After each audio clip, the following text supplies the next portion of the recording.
Bonsoir à tous, c'est Fredo Domino et on se retrouve pour une nouvelle session tardive d'analyse de parties d'échecs. Une partie qui s'est déroulée il y a environ une heure face à un adversaire de très bon niveau, 2072 points Elo. Une partie qui s'est déroulée lors du tournoi d'arène rapide hebdomadaire. On en arrive au 36e coup de la position. Et au 36e coup de la position, les Noirs ont commis une gaffe. Ils ont joué Dame E6, dans l'idée d'attaquer le pion en G4 pour faire échec. Sauf que, il y a un gain immédiat des Blancs. Je vous laisse mettre sur pause si vous voulez trouver le meilleur coup des Blancs. Donc voilà, j'espère que vous avez trouvé ce meilleur coup. C'est un coup décisif qui permet de faire mat en 1. Je pense que vous l'avez tous vu. C'est de jouer Dame G7 mat. Je l'avais vu ça. Je l'avais vu ce coup. Mais les Noirs ne l'avaient pas vu. La preuve, puisqu'ils ont joué Dame E6. Ils n'ont pas vu le mat en 1. Donc qu'est-ce que j'ai fait moi dans cette position? Je me suis dit, bah, ils n'ont pas vu qu'il y avait mat en 1, donc je vais tenter un coup subtil. Je vais jouer tour E4, dans l'idée de défendre le pion qui ne pourrait pas être attaqué par la dame.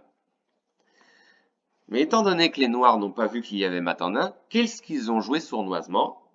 Ils ont joué Dame prend tour en E4. Et derrière, Dame G7, mat.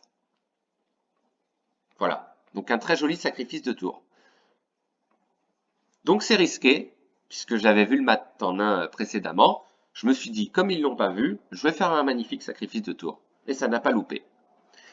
Si les Noirs, dans le cas où au dernier moment ils avaient vu que la tour était imprenable et qu'il y avait une menace de mat en 1, pardon, bah là, le seul coup possible pour parer le mat, c'est de jouer Dame F7. C'est le seul coup possible pour parer le mat.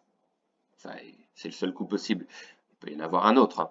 On peut jouer aussi, par exemple, Dame D7 pour contrôler la case en G7. Donc ça revient au même. Admettons, ils avaient joué, voilà, Dame F7. Donc là, je prends la tour, échec. Les Noirs sont obligés de reprendre avec la tour, pour les mêmes raisons qu'on a vu précédemment. S'ils reprennent avec la dame, il y aura toujours ce fameux Dame G7 mat, le fameux baiser de la mort Dame pion. Donc, les Noirs sont obligés de prendre avec la tour. Mais voilà, je regagne un pion en faisant tour D3.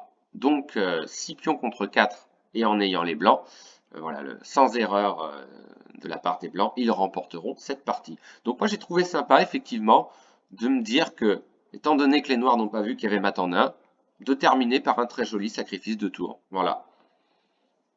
Donc j'espère que vous avez aimé cette vidéo brève hein, de cette partie que j'ai trouvée assez intéressante finalement parce que il suffit de voilà d'une faute d'inattention, ce qui s'est passé pour les Noirs, pour ne pas voir ce stupide mat en 1 finalement, puisque le fameux mat dame pion, le baiser de la mort, est assez utilisé surtout lorsque on est débutant. Donc voilà, ce problème finalement s'adresse à des joueurs de tout niveau et qu'il faut savoir rester concentré lors de chaque coup joué. Voilà, j'espère que vous avez aimé cette analyse et voilà, on se retrouvera très vite pour d'autres sessions de problèmes d'échecs. Bye bye!